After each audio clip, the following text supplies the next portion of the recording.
لائیں کہیں کہ ہمارا رب اللہ ہے، پھر اس پر جم جائیں۔ ان پر فرشتوں کا نزول ہوتا ہے، نہ کوئی غم کرو نہ خوف، خوشیاں مناؤ جنت کی جس کا تم سے وعدہ کیا گیا تھا۔ اللہ کی ربوبیت پر اطمینان جب انسان کو ہو جاتا، میرا رب اللہ ہے، ربی اللہ، انسان کے لیے نہ کوئی کھٹکا، نہ کوئی خطرہ، نہ کوئی خوف، نہ کوئی حزن۔ جو کچھ ہو رہا ہے کس کے اذن سے ہو رہا ہے؟ اللہ کے اذن سے۔ اللہ کے اذن کے بغیر پتا تک نہیں ہلتا۔ یہ کوئی اندھا بہرا مادہ نہیں ہے جس سے مجھے کوئی خوف ہو۔ اندھا بھینسا چلا آ رہا ہو اس سے تو ڈرنے کا ہر انسان کو ڈرنا چاہیے، نہ معلوم کس کو ٹکر مار دے۔ لیکن نہیں، اس کائنات کو چلانے والا ایک سمیع و بصیر خدا ہے۔ وہ جو میرا دوست ہے، میرا ولی ہے۔ اللہ ولی الذین آمنوا یخرجہم من الظلمات الی النور۔ اللہ اہل ایمان کا ولی ہے، ساتھی ہے، پشت پناہ ہے، مددگار ہے، حمایتی ہے۔ بتائیے جسے یقین ہو جائے کہ اللہ میرا مددگار، اللہ میرا محافظ، اللہ میرا پشت پناہ، اللہ میرا حمایتی، اس کے لیے کوئی خوف ہوگا؟ اس سے کوئی ڈر ہوگا؟ میں مثال دیا کرتا ہوں ایک بہت سادہ پنجاب کے دیہات کی۔ وہ بڑا چودھری ہے اور کوئی غریب کسان ہے۔ اس غریب کسان کے جانوروں کو ہر وقت اندیشہ ہوگا چوری کا، کوئی میری بھینس کھول کر نہ لے جائے، کوئی میرا بیل کھول کر نہ لے جائے۔ لیکن جس کے بارے میں یہ سب کو معلوم ہو کہ وہ جو بڑا چودھری ہے وہ اس کا دوست ہے، اس کی بچیا کو کوئی خوف ہوگا؟ اس کی بھینس پر کوئی ہاتھ ڈالے گا؟ اسے کوئی اندیشہ ہوگا؟ نہیں۔ کیوں؟ کہ وہ بڑا چودھری، بڑا اس کا یہاں کا سردار، جاگیردار، سب کو معلوم ہے وہ میرا دوست ہے، کوئی میرے خلاف اقدام نہیں کر سکتا۔ اس دنیا میں یہ چھوٹی سی بات اگر آپ کے دلی اطمینان اور سکون کا باعث بن سکتی ہے تو ذرا تصور کیجئے۔ میں لفظ تصور استعمال کروں گا صرف اس لیے کہ اس کا ہم جس کو کہتے ہیں ادراک اور شعور کر نہیں سکتے، اگر کے ساتھ کر سکتے۔ اگر یقین ہو کہ اللہ میرا مددگار اور یقین ہو کہ اللہ ہر آن میرے ساتھ ہے، پھر کوئی خوف؟ کس کا خوف؟ کوئی شے اللہ سے بالا تر ہے؟ کوئی قوت اس سے زیادہ طاقتور ہے؟ کوئی اس کے ارادے کو بدلنے والا ہے؟ کوئی اس کی مشیت کے آڑے آنے والا ہے؟ یہی بات ہے جو حضور نے فرمائی۔ یہ ایمان کا حاصل ہے لب لباب، کہ دیکھو اچھی طرح اس بات کو ذہن نشین کر لو۔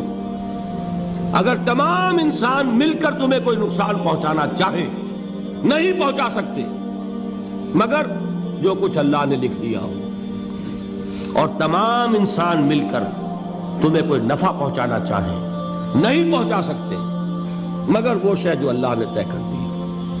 آپ پھر میں کہوں گا ذرا طاری کیجئے، اسے فرض کیجئے، اسے سوچئے۔ اگر اس حدیث پر ہمارا دل ٹھکا ہوا ہو تو کسی سے ڈر ہوگا؟ یہ مجھے نقصان نہ پہنچا دے، یہ میری رپورٹ خراب نہ کر دے، یہ میری انکریمنٹ نہ رکوا دے، یہ میرا یہ نہ بگاڑ دے، یہ میرے یہ نقصان نہ پہنچا دے۔ اس کا ڈر، اس کا ڈر، اس کا خوف، اس کی خوشامد، اس کے لیے جا کر طرح طرح سے اپنی عزت نفس کو ذلیل کروانا اس کے سامنے۔ یہ سب کچھ کیوں کرتا ہے انسان؟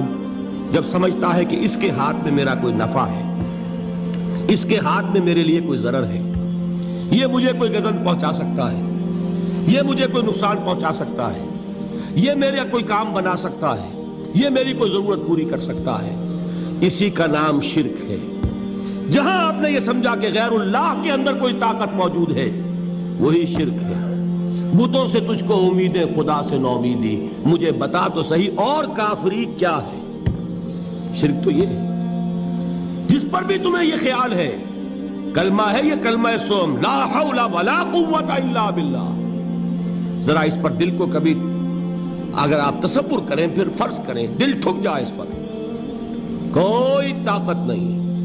یہی بات تھی جو شیخ عبد القادر جیلانی رحمۃ اللہ علیہ نے اپنی وصیت میں اپنے بچے سے کہی.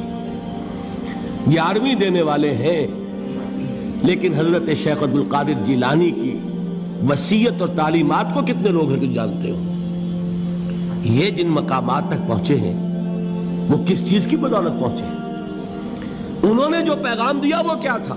اے میرے بچے، جس طریقے سے قرآن مجید میں حضرت لقمان کی نصیحتیں جو ہے نقل کر دی گئی ہیں، میں یہ عرض کروں گا بالفرض اگر قرآن حضرت عبد القادر جیلانی کے بعد نازل ہوا ہوتا تو شیخ عبد القادر کی یہ نصیحتیں بھی قرآن میں درج ہوتی.